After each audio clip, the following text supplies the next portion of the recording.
तो स्वागत है आपका आपके और हमारे channel GS talk bye couple में।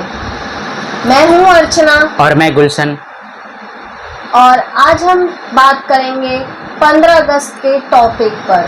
तो चलिए ये टॉपिक को हम आज स्टार्ट करते हैं।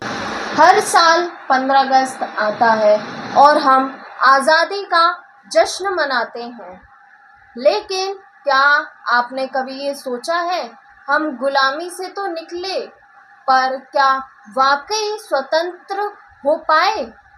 आज बात करेंगे गुलामी, स्वतंत्रता संग्राम और आज़ाद भारत की सच्चाई पर। सबसे पहले गुलामी की शुरुआत कैसे हुई भारत में? गुलामी सिर्फ अंग्रेजों से नहीं आए थे। पहले आए थे अरब, फिर तुर्क, फिर मुगल, और उसके बाद बहुत सारी यूरोपीय कंपनियां आई, और उसके बाद आए अंग्रेज। और अंग्रेज इन सभी में सबसे ज़्यादा शक्तिशाली निकले। वो फूट डालो राज करो के नीति के तहत ठीक भारत का विभाजन किए और यहाँ पे अपना अधिकार स्थापन किया।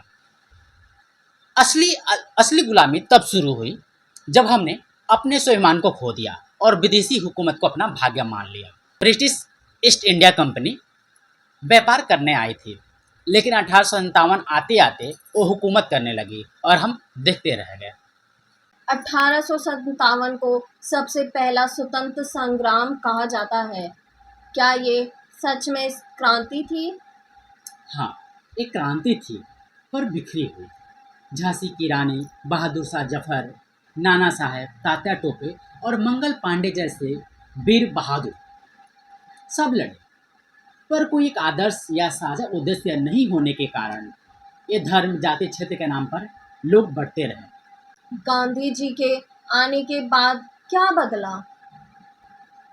1915 में गांधी जी अफ्रीका से भारत लौटे और वहीं से आंदोलन ने एक नया स्वरूप लिया। अहिंसा, सत्याग्रह और जन भागीदारी। 1920 में असहयोग आंदोलन, 1930 में नमक सत्याग्रह और 1942 में भारत छोड़ो आंदोलन। पर साथ ही भगत सिंह, चंद्रशेखर आजाद जैसे क्रांतिकारियों ने एक अलग रास्ता अपनाया, जिसमें क्रांति का, बलिदान का वो रास्ता था। आज़ादी सिर्फ गांधी या नेहरू का नहीं था, ये उन हजारों बेनाम नायकों की भी कहानी है जिनका नाम आज इतिहास में दर्ज नहीं है। 15 अगस्त 1947 वे दिन इतिहास में स्वर्ण अक्षरों में लिखा गया, पर क्या वे सच में आज़ादी थी?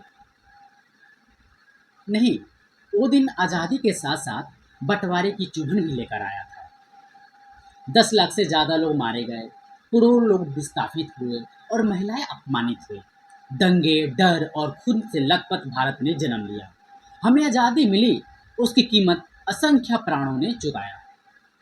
तो क्या आज़ाद भारत वैसा बना जैसा सपनों में देखा गया था? नहीं, सपना था समाजवादी, धर्मनिरपेक्ष, लोकतांत्रिक भारत का। पर सच ये है कि आज भी जाति के नाम पर लोग मारे जाते हैं, धर्म के नाम पर नफरत फैलाई जाती है, शिक्षा और स्वास्थ्य अमीरों का अधिकार बन चुका है, राजनीति में अपराधियों का बोलबाला है। सच ये है कि अंग्रेज तो चले गए, लेकिन आज भी गुलामी का सिस्टम भारत को जकड़ा हुआ है। तो फिर एक आम नागरिक कैसे तय करे कि वो आज़ाद है या फिर नहीं? बहुत बढ़िया सवाल आपने पूछा। एक आम नागरिक को सबसे पहले अपने आप से कुछ सवाल पूछने चाहिए।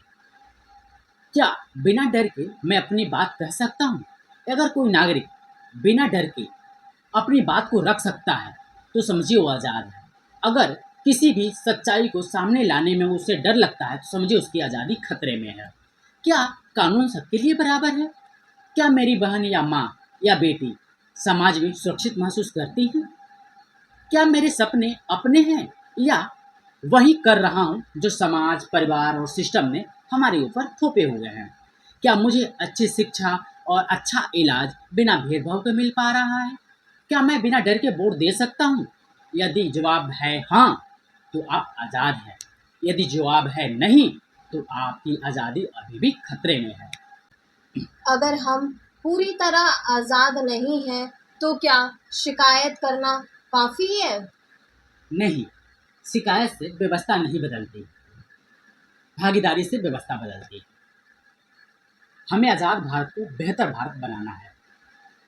हर नागरिक को स्वराज का सिपाही बनना होगा, झूठ को पहचानना होगा, सच्चा नेता चुनना होगा, संविधान को समझना होगा और अपनी बातों को कहने के लिए डरना नहीं, बोलना होगा, लड़ना होगा और जहाँ गलत हो रहा है उसमें सुधार करना होगा। तो अब अगला कदम क्या होना चाहिए? अब अगला कदम संघर्ष एक समृद्ध, सम्मान, सुरक्षित और स्वाभिमानी भारत का है। ये काम सिर्फ सरकार का नहीं, हर विद्यार्थी, महिला, किसान और युवा और हर जिम्मेदार नागरिक का है। तभी भारत सच में आज़ाद होगा, जहाँ सिर्फ तिरंगा नहीं लहराएगा बल्कि हर दिल में संविधान बसेगा और संविधान की इज्जत होगी। तो आज का टॉपिक यहीं पर ही खत्म होता है। हम मिलते हैं नेक्स्ट एपिसोड में नेक्स्ट टॉपिक के साथ। तब तक पढ़ते रहिए, समझते रहिए और आगे बढ़ते रहिए। जय हिंद, जय भारत।